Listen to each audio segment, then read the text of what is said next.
Welcome back. So in this video I'm going to be talking about how I dealt with language issues and challenges while living in Japan. Well, since I had lived in China before and I had gone through this during that experience, and forgive me if I keep saying when I lived in China, but it's a good reference point. So I used a lot of the same techniques. So as I was teaching students and they would make, speak in Japanese as they're trying to formulate the grammar or target language that we're trying to use in class, I would just pick up on that and go, oh, I think he's saying is, what does that mean? Or what is that? I don't understand that. Like wakarimasen. Don't understand. Which is just kind of a filler sound word when people are thinking like, So that was one way. Again, I mentioned in a prior video using a Japanese picture dictionary, which is awesome. I highly recommend those picture dictionaries. I believe they're from, if they're not Oxford, it's another major publication, but DK Publishing, I believe it was really good.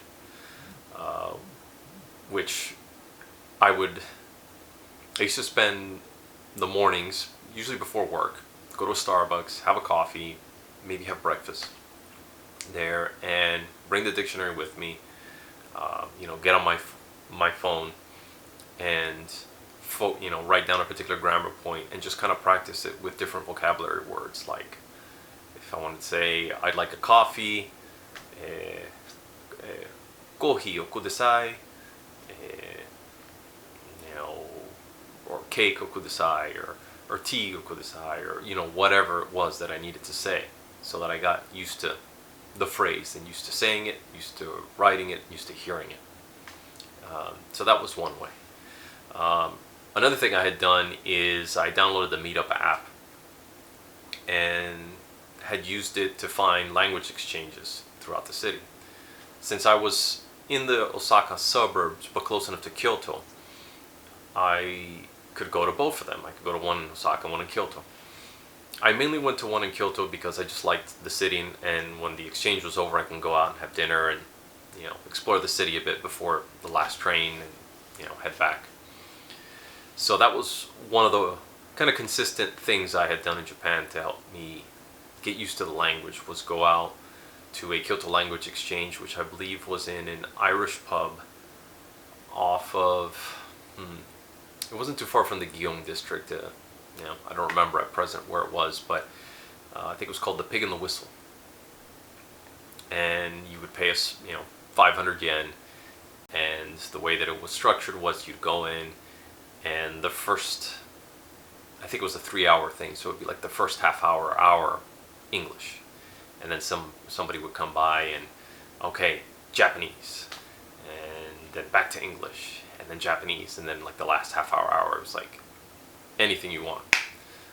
What I thought was pretty neat about that particular language exchange is, you'd write your name on a paper or on a tag, stick it on your chest so people can see, oh, your name is blah blah, and then you'd have a little marker or a little symbol like a triangle or square, and they'd have a layout of the area where people were conversing in the tables, and they'd say, okay, all right, now we want all the triangles to go this side, or all the squares to go on this side, so you're constantly meeting and speaking to different people. And then you would write down like the list of languages you knew, which mine was longer than most because most people are just bilingual at best, and here I was with 3 under my belt, plus Japanese that I was trying to learn. So that helped a great deal, just being around people that spoke it fluently, being around people kind of in the middle, and being around other beginners, and then being amongst other Japanese people, so you can pick up the native language from the native speaker as well as other people that are transitioning in. Another thing is, every time I would go to a restaurant or a bar, practice what little I knew with the bartender or the server, so pick up an extra phrase every time, use it every time, switch it up so that you're not stuck saying the same thing or using, just being able to order coffee only. So all of those things kind of helped me. Having a language partner, aside from the language exchange, is also really useful.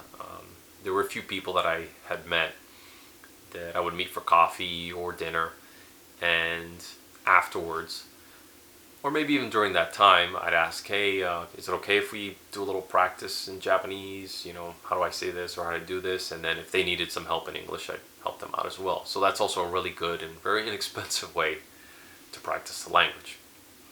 So that concludes this video. I'll see you guys on the next one.